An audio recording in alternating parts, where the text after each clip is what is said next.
Light pollution is excessive, misplaced, or unwanted outdoor artificial light. So why is talking about it important to you and your customers? For you, it's about providing extra value.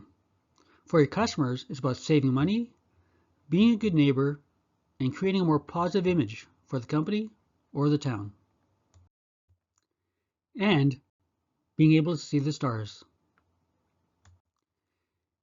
Anytime you talk about an external lighting upgrade or a new project, we need to consider its effect on light pollution. In this video, we'll do an overview so you can talk to end users about why it makes sense to consider light pollution when choosing fixtures and controls. We will briefly cover some of the elements of light pollution, but if you need more details, there are lots of YouTube videos out there, or you can contact a lighting specialist. We will discuss the benefits of talking about light pollution. Next, we'll cover the types of light pollution. What is dark sky? Luna fixtures, and how does the IES help? We will cover basic criteria that fixtures must meet. What is the first step we need to take?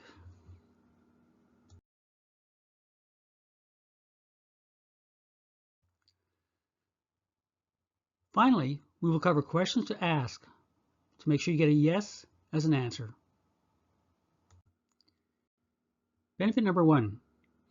Reducing light pollution saves money by using less energy. If we lower the power used by reducing brightness and or turning off lights when they aren't needed, we can lower energy bills. If you spend $1,000 a month on lighting, you might be wasting $400 irritating birds, $100 a month blinding people. So really, you're only getting $500 value for the $1,000 you spend. Benefit number 2, being a good neighbor. Eliminating glare and light trespass shows you care about the people around you. Benefit number 3, marketing.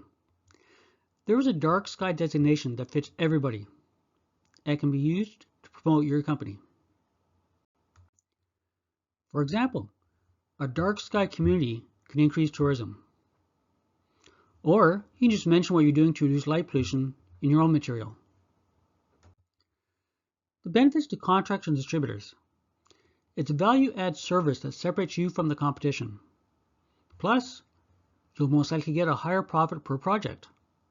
And also, that fuzzy warm feeling from knowing you are helping the environment. And for many of us, the best benefit is bringing back the stars. So what is light pollution? Basically, light is not doing a good job of what you want it to do. There are 4 types of light pollution, and they all mean that money and energy is being wasted. Glare is an excessive brightness in your field of vision that causes visual discomfort, reduces the ability to see details, or can even lead to temporary blindness. Sky glow. During a major power outage in LA in 1994, residents called emergency services reporting a strange giant silvery cloud in the sky, which was actually the Milky Way galaxy. 100 years ago, 95% of the population could see the Milky Way. Today, in North America, only about 20% of us can see this amazing sight from our homes. Light can affect the night sky by direct uplight, bouncing off pavement, or reflecting off objects. The end result is that the light goes in the atmosphere, where much of it reflects back down and makes the whole sky brighter, blocking out the stars. Here's a view of the US that shows the increase in light that goes up into the night sky. Compare the late 50s, when there's so much dark, to 2025, when everything is bright. Light trespass.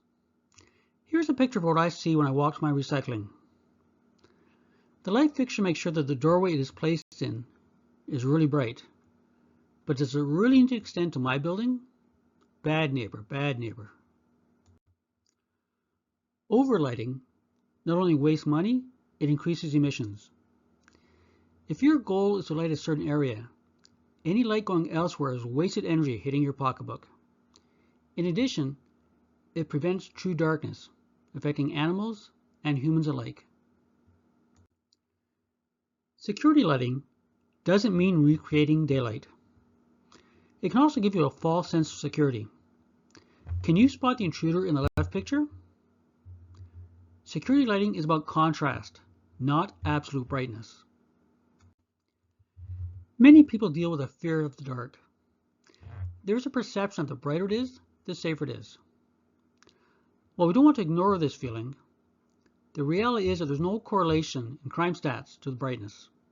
Crime happens no matter what. The key is compromise. Enough light for people to feel safe without needing sunglasses. We won't get into all the effects of light pollution, as that deserves more time. But here's a quick summary. The mission of the International Dark Sky Association is to preserve and protect the nighttime environment. They provide guidelines and designations that recognize efforts to minimize light pollution. Using dark sky fixtures or getting a designation can generate revenue for a company. Dark sky proof shows you care and can be used as marketing material. In many cases, you don't have to score 100%, just show you're making the effort. For lighting, these are some of the key principles. For fully shielded fixtures, the higher the percentage of light that goes down, the better. Appropriate brightness. It's not always about making an area look like daylight. Contrast is the key. Warmer color temperatures are easier on humans and animals. Just compare old orange-colored sodium fixtures with many of the new LED replacements. Perceived brightness isn't always better. Light trespass and glare reduction.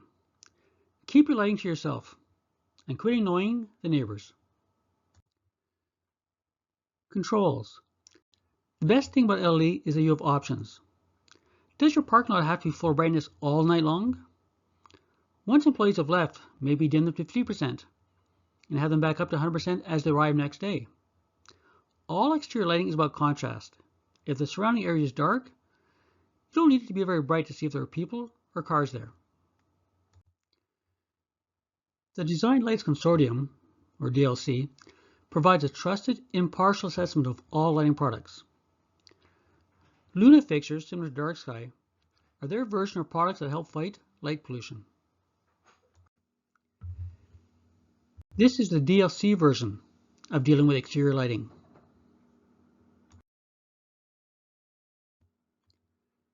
The Illuminating Engineering Society, the gods of lighting, also have a great basic guide. One way to tell what fixtures are best at minimizing light pollution is looking at their bug rating. BUG. B for backlight, U uplight, G glare, usually at the front of the fixture. Many cities and municipalities have regulations regarding lighting zones that limit BUG ratings. For example, urban areas are often lighting zone 3. For example, if you are in a U3 rating, you can only have 500 lumens going up. These are some of the questions I ask, because whenever you ask a question, you want to make sure the answer you get from your customer is yes. Sometimes you don't need to ask questions at the start. Just provide a light pollution option and then explain why it is the best option. Using dark sky fixtures usually at the same cost, just an added value. So how do we get started? The first step is create a light pollution report. This is a current score of how the site is doing at the moment. You do a site visit and quickly create a report that shows the steps and the rating. Here's a sample of a basic report, providing a highlight of areas that need to be modified. Pass is green, fail is red. We also show the 5 basic guidelines and a list of some of the steps. So what are the next steps? Once a customer is interested, we can do an audit and show the costs and benefits. We can do the whole site or just do a set area.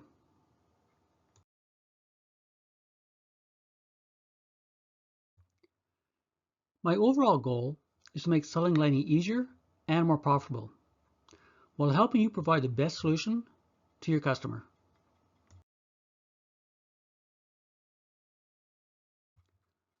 Hopefully, this has helped you understand the value of talking about light pollution with your customers and given you enough information to get them interested. If you have any questions, please don't hesitate to contact me.